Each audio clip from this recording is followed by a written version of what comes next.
how dangerous is it to be tying emergency aid to allies to contentious domestic politics? Well, it's not just domestic politics. This is about our national security and sovereignty as a nation. And I think it's very difficult to justify to American taxpayers that we won't even protect our own sovereignty, yet we want to take American taxpayer funds and use it to protect the sovereignty and people of another nation. So we need to address this. I think Republicans are making it clear we've had it. We have an emergency and a crisis at our southern border, and it must be addressed. So that could potentially unlock funding for Israel and Ukraine. Senator, I wonder what you can tell us, what you're hearing about negotiations in the Senate right now, because it appears that we have willing participants on both sides of the aisle to tackle what you could argue is the issue of a generation here when it comes to not just border security, but immigration reform. Do you have the keys to unlock a deal?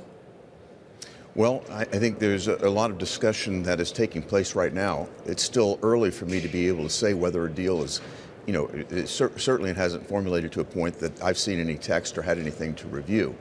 But the conversations are underway. I think they're very serious conversations. And I think the Democrats are coming to the realization that the Republicans are dead serious about fixing our southern border.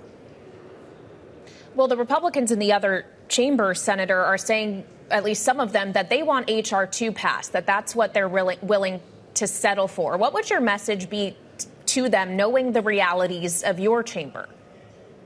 Well, I think that the contents of H.R. 2 are laudable. That's certainly something that I would be supportive of if we can get that done here. And I think the question becomes how close to the goals of H.R. 2 can we get in these negotiations? Senator, your colleague Tom Tillis told an interview yesterday, asylum reform is not enough to get us to the number that we need.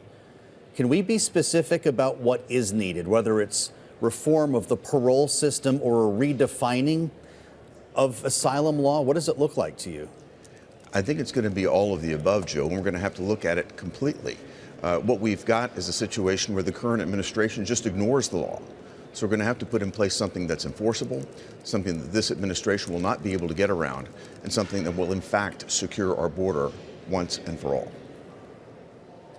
Another issue, Senator, that Congress is dealing with at the moment is trying to pass the National Defense Authorization Act. There's a little bit of a hiccup now with one of the amendments attached to it that did pass in the Senate. It relates to outbound investment from the U.S. to other countries like China. It seems that the House Financial Services Chair, Patrick McHenry, is taking real issue with that. How do you expect this gets resolved? That's something that's in discussion right now. And I think it's something clearly we support here in the Senate. Those conversations need to continue underway. But the focus here, again, is on our national security and not putting American funds in the hands of entities that may turn around and use those funds to build technologies that could harm us in the future. So this is a discussion that's got to take place. I know that it's underway. I'm not certain exactly where Chair McHenry is on this, but we're going to continue to work through it. I'm glad that Kailey brought up the NDAA.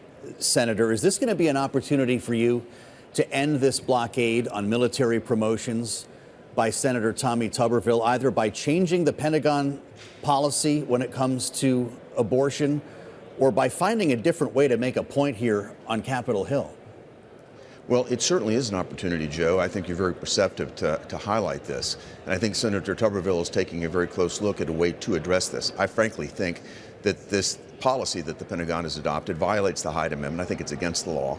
I'd like to see this fixed, and the NDAA is possibly the vehicle to get it done, and it's going to happen soon. Well, there was reporting overnight, Senator, that Senator Tuberville told his Republican colleagues that he got them into this mess. He will get them out. How confident are you in his ability and the trustworthiness of that statement that he will get you out of this? Well, I certainly think that Senator Tuberville means everything that he says. He's certainly a man of his word, and I'm certain that I did not hear that exact comment, but I'm certain that he's working hard. He'd like to see this addressed as well, but there's a very serious policy concern that he's trying to address. He's operating within his rights as a United States Senator. We'd all like to see this resolved. Well, in the meantime, Senator, it appears that the majority leader has armed you with the procedure, the rule necessary to work around this and bring hundreds of military promotions to the floor en bloc, as we say in Wonkville here. Are you willing to do that and move these promotions along for families who are waiting? That's certainly not the desired vehicle. What he would be doing is taking away standard rights that senators have. I think we can find another way to address it. As Kailey mentioned earlier, I'd much rather see it take the form of something like an amendment to the NDAA or another vehicle, certainly not this rule change. And finally, Senator, you're joining us this Wednesday evening, but next Wednesday, you and the Banking Committee will be holding a pretty high-profile hearing with the 8 CEOs of all of the big GSIBs, the global systemically important banks. What's going to be your number one question to those executives? Kailey, I think the thing we're all concerned about right now is this proposed Basel endgame and what the effect will be on the capital requirements of these banks. If capital requirements go up, that means there's going to be less funds to lend here in America. It's going to have a dampening effect on our competitiveness. I'm very concerned about it. I'm looking forward to hearing from these CEOs how they think that this Basel endgame proposal will affect their banks.